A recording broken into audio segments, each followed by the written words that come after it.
Good afternoon, welcome. You find me once again out in the New Forest. It is, after all, my kind of relatively local playground. Although, to be fair, it's still been about a 40-minute drive here. So, what am I going to talk about today and what am I covering? If you're into landscape photography, and you are because you're watching this channel, then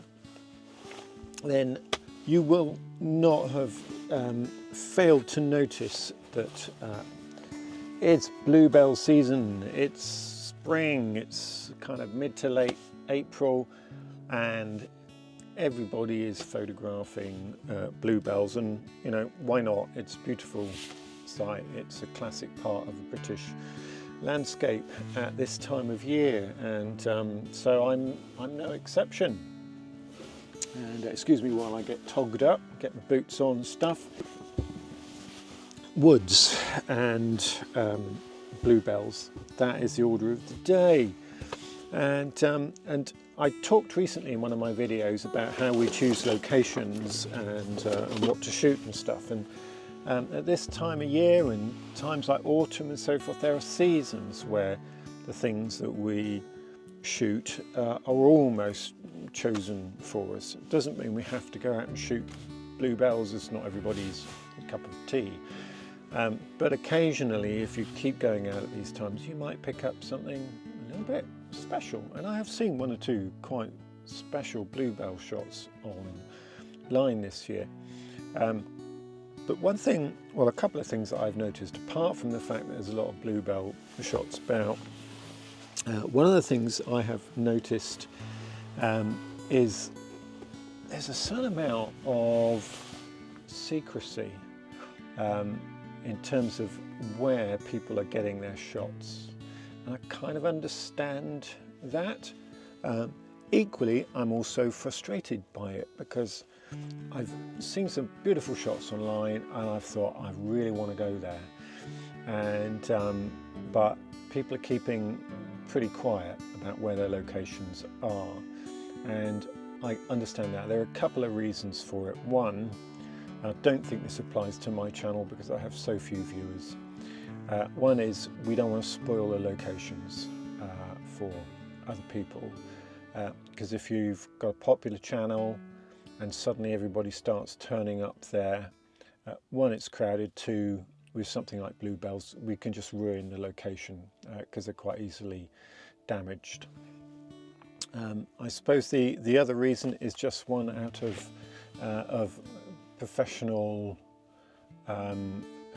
what's the word, a need professionally to keep something relatively quiet because it may be part of your stock in trade. It might be that you do workshops there, for example, and if you do workshops in a particular location, then your knowledge of that location and the time that you have spent over years and years and years of getting to know it is valuable. It has a value because of the amount of time that you've invested in it, and you don't want to give that away for nothing. So perfectly understandable.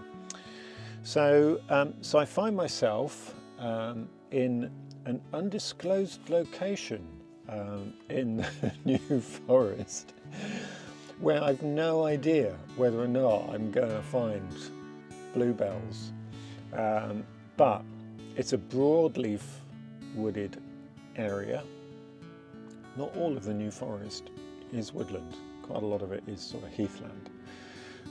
So it's a broadleaf area, and they're old broadleaf trees, and so I'm giving myself a reasonable chance that somewhere on this 3 to 4 mile walk that I'm about to do, that I may find bluebells. And if I do, and then today at around about sunset, we might have some breaks in the cloud and get some nice light that will really accentuate those lovely colours that we get from the bluebells and from all the greenery as well, not just the flowers but the greenery too, and that can really pop at sunset. So that's kind of what I'm after. I'm after a a golden hour bluebell shot in a bluebell wood. That's what I'm looking for. We shall see if I find it.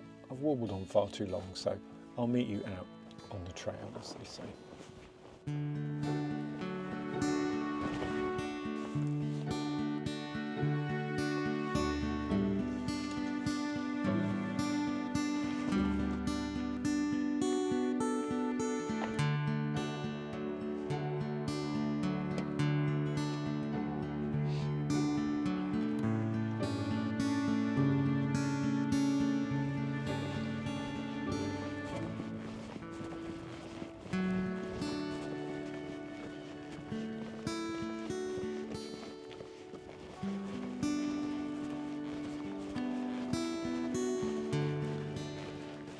Well, I have seen a small number of bluebells and one or two other seasonal offerings on the forest floor, but I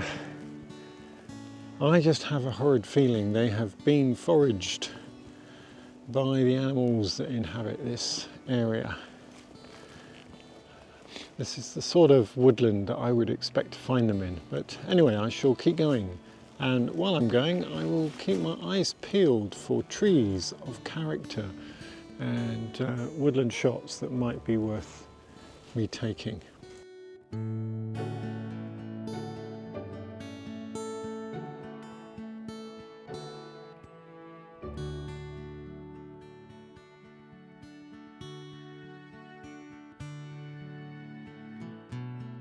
Well, the secrets you find hidden in the woods. Somebody's book of butterflies.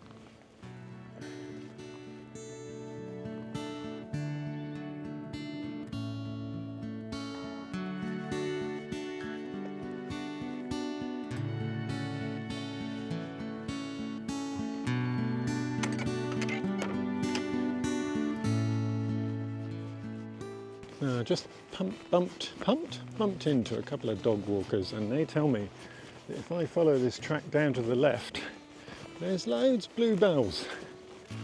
So let's see if they're right, shall we? So we definitely have some bluebells here, but I wouldn't say that they look like they're at their best. They do look quite sparse, and they don't really look that fresh. Compared to the ones that I shot last week, these look a little bit past it. Sad to say, but you never know. With the right light, and the right composition, we might have something. I'm going to walk on. Excuse me. I'm going to walk on and see what else there is around. So while I'm walking around, I was talking earlier about giving away our locations and that kind of stuff because they have a value, or that we're cautious about doing that because they have a value. And I suppose there is a more general point to be had there as well. When it comes to the knowledge that we acquire, so I'm looking around as I speak to camera here, the knowledge that we acquire generally in terms of our photographic skills, how much of that do we pass on? And there's no right and wrong answer to that. Some of us are more capable than others of passing knowledge on in a way that is coherent and accessible to other people. I'm very conscious that, you know, I myself, most of what I know has been acquired because other people have been prepared and willing to share that knowledge, and we live in that tension, don't we, as photographers, between what we share and give away in a sense, versus those things that help make our particular gifts and skills in a way unique and valuable and also sellable. So we live in that tension, and it's a matter of finding the right balance, isn't it? So at the moment here, what we have is a really quite scrappy scene, and there's an awful lot of fallen deadwood and some relatively sparse bluebell covering. The bracken is starting to come up as well, so we've got some green shoots of bracken coming up and through the bluebells. But the wood itself still looking quite surprisingly brown, despite the fact that we're nearly into May. But yes, at the moment here, I'm just not seeing it. It may be that with some kinder light, some warmer light later, if the sunshine breaks through and it cuts through sideways into this wood, maybe. Or maybe in the morning, if we had a little bit of mist in here with a bit of side light, wouldn't that be wonderful? But at the moment, I'm just not seeing it. So I think part of the problem I'm having here is this is very much a bit of managed woodland. It's planted woodland, it's plantation, and at some point it's going to be harvested for oak and for beech or for pine. And although this is broadleaf mostly, this isn't ancient woodland, and so it doesn't really have that kind of character, if you like, that I'm really looking for. So I have a feeling I'm in the wrong woodland at the moment.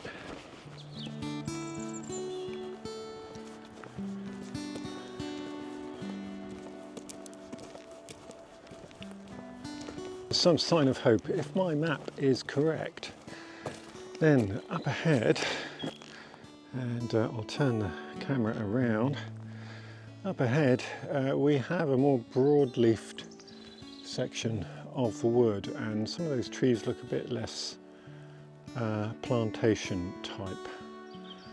It might just be at the entrance to it, you never really quite know.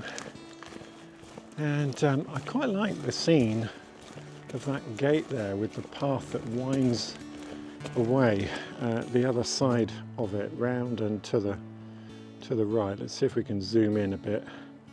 I'm still getting to know how to use this DJI Osmo, but I quite like that.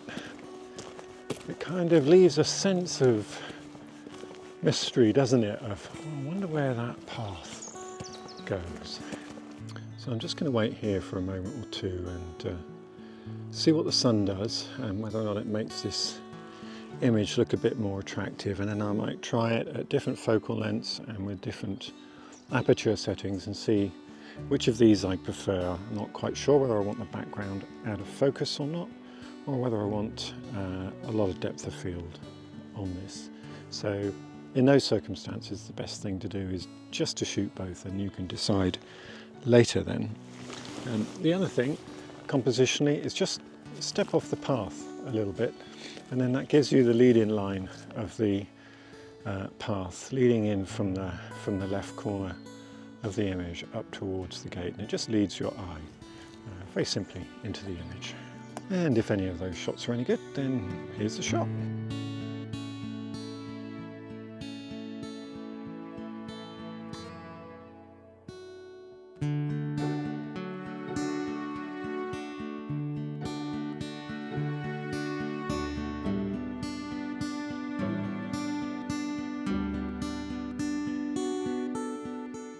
Okay, we've got another lovely scene here. I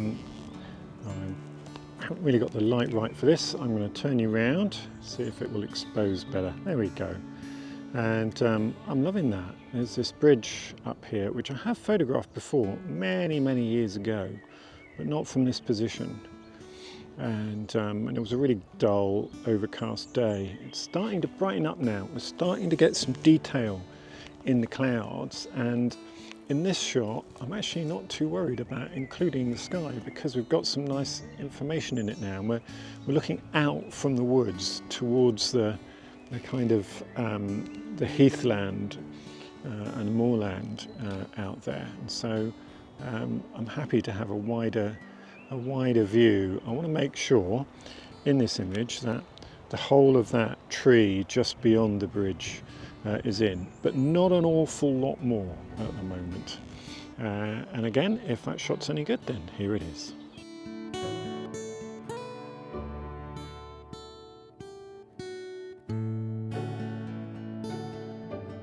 Tell you what, the fresh greens of some of these beech trees are just beautiful. Absolutely breathtaking. Okay, so I've had a bit of a change of plan and I'm at a pond in the New Forest now for sunset because I didn't fancy another 3-mile walk back to where I've been before. It wasn't my original target for the shoot, so anyway, there you go. So I'm eyeing up this little potential composition here. Let's turn this around. Because in the direction of the sunset, unfortunately the sky has gone really clear and all the interesting cloud is over here, over this way.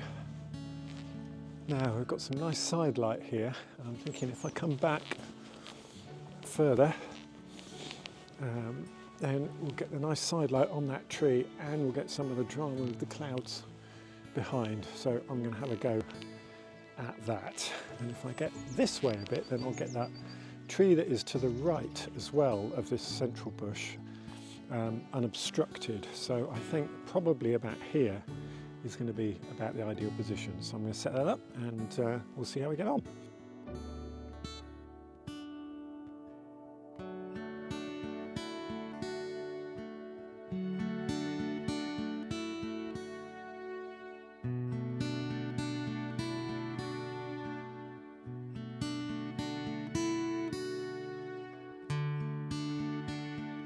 Well, wouldn't you know it, the sun is going to be blocked.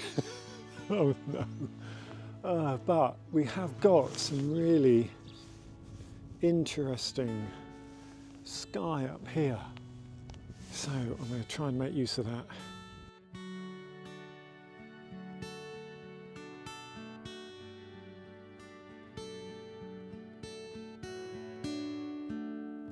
That was a frenetic few minutes. Well, it tends to be, doesn't it, around sunset. Well, not a few minutes, normally about a half hour or so of frenetic activity, and this was no exception. I'm just going to turn you around to show you a couple of things. So I found myself having to shoot the complete opposite direction, in this direction, to what I was expecting.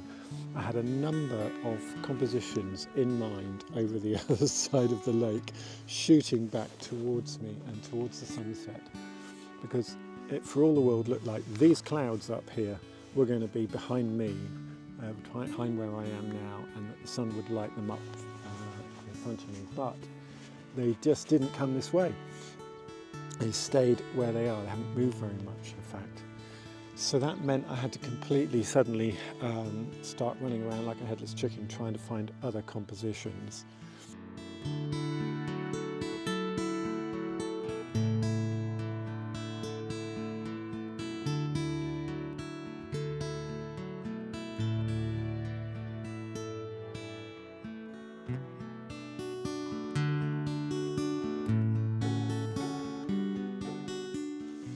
So this video started off with us thinking about the kind of sharing of information about locations, about trying to find bluebell shots, and I appreciate it has wandered all over the place.